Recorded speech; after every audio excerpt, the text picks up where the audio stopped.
F1 ITV avec un débriefing des essais préliminaires à cette saison 2014. Bon, chers Yves, on a roulé à Jerez, à Bahreïn, avec pas mal de tendances qui se dégagent. Qu'est-ce que tu en penses? Bah oui, d'abord, c'est clair, avantage net aux possesseurs du moteur Mercedes.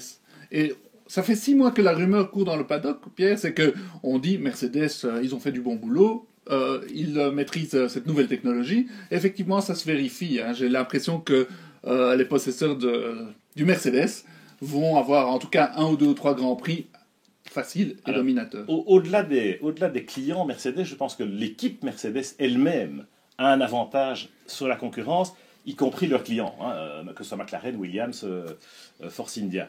Parce qu'on voit que d'entrée de jeu, moi je me souviens à Jerez, le premier jour, tout le monde tâtonnait un peu. Le deuxième jour, les Mercedes ont tourné comme des horloges. Et depuis lors, on n'a pas eu une seule fois, en tout cas pour l'équipe Mercedes Grand Prix, un incident technique majeur qui interrompt ou qui met un terme à une journée d'essai. Alors que dans toutes les autres équipes, hein, c'est un peu la débandade, il faut le reconnaître. Tout à fait, hein, les autres équipes elles essaient de faire 5-6 tours sans problème. Tandis que chez Mercedes, c'est tout à fait un discours différent. C'est que Hamilton, il dit, moi je fais tout pour casser la voiture parce que j'ai envie de voir quelle est sa fiabilité, j'ai envie de la mettre à l'épreuve, parce que je n'ai pas envie d'avoir de problème au premier Grand Prix en Australie. Donc je mets la voiture à l'épreuve. Donc c'est tout à fait une attitude différente. Et quand ils la cassent, c'est parce qu'ils ont déjà fait 500 km sur la journée ou 600 km sur la journée. Donc on en est là.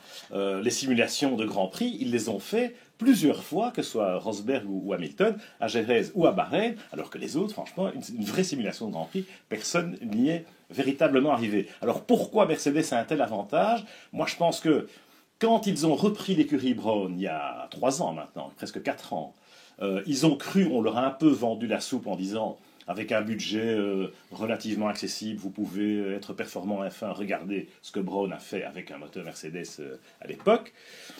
Donc le directoire Stuttgart s'est dit, ok, on peut continuer à faire de la F1 entre guillemets low cost. Et puis, bon, la réalité les a rattrapés assez vite. Et malgré Schumacher, malgré les investissements, ils se sont dit, bon, il y a un moment, chez Mercedes, on a cet orgueil, hein, Ziv.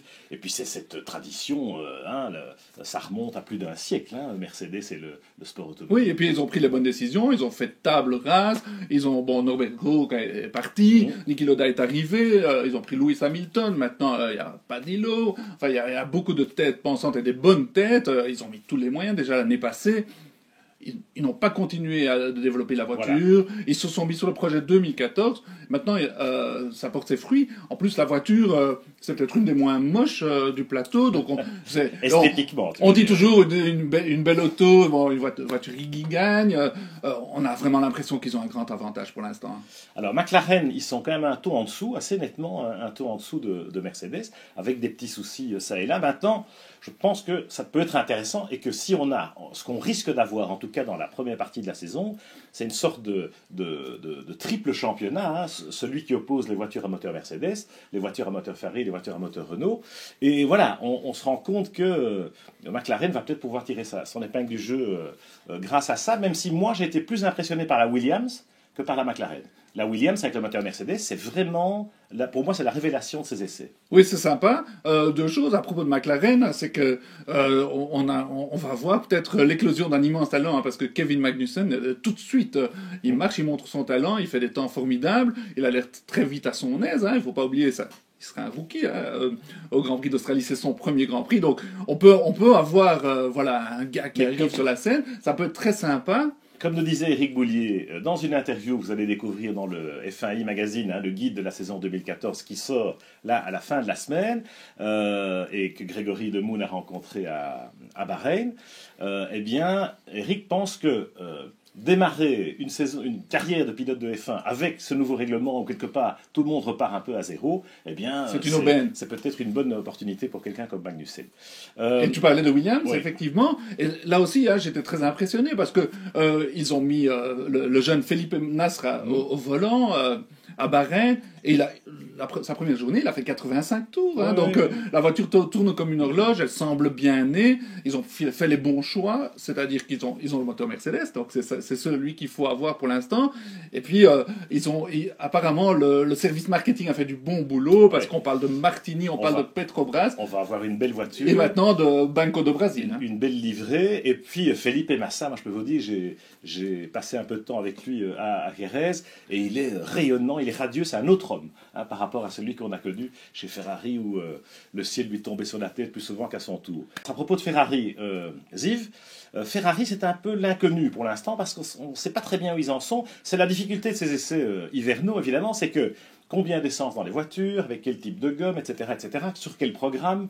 Moi j'ai constaté qu'au début, ils étaient à 12 000 tours, 13 000 tours, parce qu'ils voulaient d'abord s'assurer de la fiabilité avant d'aller plus loin, alors que chez Mercedes, à Bahreïn, là, on entendait d'ailleurs au bruit des moteurs que ça prenait plus de régime. Donc c'est très difficile de savoir où ils en sont. Ce qui est sûr, c'est qu'Alonso et Raikkonen vont... Il y aura de l'émulation, hein, c'est du nivellement par le haut. Oui, ça va être chouette. Hein, ça, de toute façon, ça va être chouette à observer. En plus, bon, il y avait quand même pas mal de rumeurs disant que Ferrari cachait son jeu, en anglais on dit sandbagging. Ouais. Maintenant, on voit que Ferrari hausse le ton. Ça marche fort bien. Bon, ils ont été un peu arrêtés par des petits soucis, même une sortie de Kimi. Ouais. Enfin, no comment, c'est pas si grave. Ils disent qu'ils travaillent dans leur coin. On sait pas dans le fond s'ils sont aussi compétitifs que les Mercedes. Bon, on s'attend quand même à ce qu'ils fassent une très bonne saison. Ils sont moins fiables pour l'instant et ils n'ont peut-être pas encore vraiment travaillé la performance. Donc, on verra où on en sera. Mais quand on voit les écarts sur les temps actuellement, hein, sur les séances hivernales, énorme. Franchement, ça n'a aucun sens de commencer à comparer des pommes et des poires. À ce propos, Renault, hein, ça c'est vraiment la grosse déception, c'est même, j'ai envie d'utiliser une expression que j'ai entendue à la télé à l'époque, c'est une catastrophe industrielle, hein, c'est un accident industriel presque. Oui, c'est très dommage, hein, parce que Renault, il faut quand même se rendre à l'évidence. Hein, ils ont dominé les dernières années, ils ont toujours fait du très très bon boulot au niveau motorisation. Là, apparemment, ils ont été pris de court parce que, comme le règlement moteur ces dernières années était figé, ils n'ont pas mis énormément de moyens, ils ont continué sur leur lancée, et maintenant, il fallait effectivement mettre beaucoup de moyens pour cette nouvelle technologie. Et ils sont pris à froid, ils ont un gros retard, c'est inquiétant pour Renault, pour Lotus, pour tous ceux qui emploient le moteur Renault. Ce qui est significatif, au contraire de Mercedes, qui a mis le paquet, tous les moyens, et même plus, hein, c'est sans limite pour des constructeurs comme ça, quelque part, les ressources, qu'elles soient matérielles ou immatérielles, elles sont immenses. Chez Renault, on sent qu'on gère. Évidemment, hein, la situation économique n'est pas la même hein, des deux côtés. Et chez Renault Sport, voilà, on gère un budget. Et visiblement, on sait qu'on a, effectivement, à cause du règlement des V8 figé, on a quand même dégraissé pas mal le personnel de Renault Sport. Et que sur ce programme V6 hybride, j'ai l'impression qu'on n'a peut-être pas mis suffisamment de moyens. On est un peu perdu aussi avec certains fournisseurs, certains sous-traitants. Il y a beaucoup de petits éléments, que ce soit en software ou en hardware, qui mettent du temps, c'est le moins qu'on puisse dire, à se caler. Et on constate avec les différentes équipes Renault que les problèmes sont vraiment variés, sont divers. C'est vrai que chez Red Bull, il y a un souci principal qui est la surchauffe, parce que, comme d'habitude, Adrien Newey est allé un peu trop à la limite sur le plan aérodynamique. Bon, ça, il va corriger, ça va être une version B de la voiture. Red Bull, clairement, démarre la saison sur le pied gauche. Alors c'est plutôt une bonne nouvelle par rapport aux 4 dernières années, hein. Ça devrait dire qu'on va avoir un peu plus de compétition et qu'ils vont devoir rattraper le temps perdu. Mais regardons Toro Rosso, Lotus ou dans une moindre mesure Caterham, ils ont tous des problèmes tous les jours et des problèmes différents.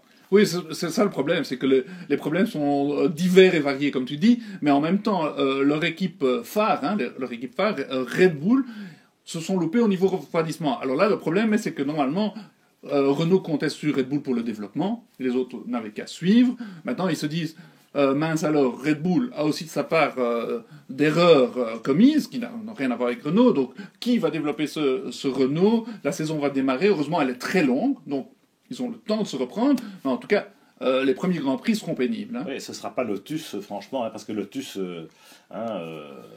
se pousse un peu du col en disant nous on va prendre le relais, on va être l'équipe de référence pour Renault, etc. Lotus, il faut quand même rappeler qu'ils sont arrivés en retard, hein, ils ont fait l'impasse sur Jerez, et puis que même si ils ont limité les dégâts à Bahreïn, ils étaient à 5 secondes des Mercedes, hein, donc soyons sérieux, c'est pas dans ce niveau de performance là qu'on peut revendiquer une position préférentielle. Ben, voilà ce qu'on peut dire, hein, Gilles, parce que sinon, on peut y passer, on peut y passer beaucoup de temps. Voilà ce qu'on peut dire à ce stade de la préparation de la saison 2014. On reviendra évidemment sur F1 ITV pour faire le preview lui-même de ce premier Grand Prix de la saison à Melbourne le 16 mars.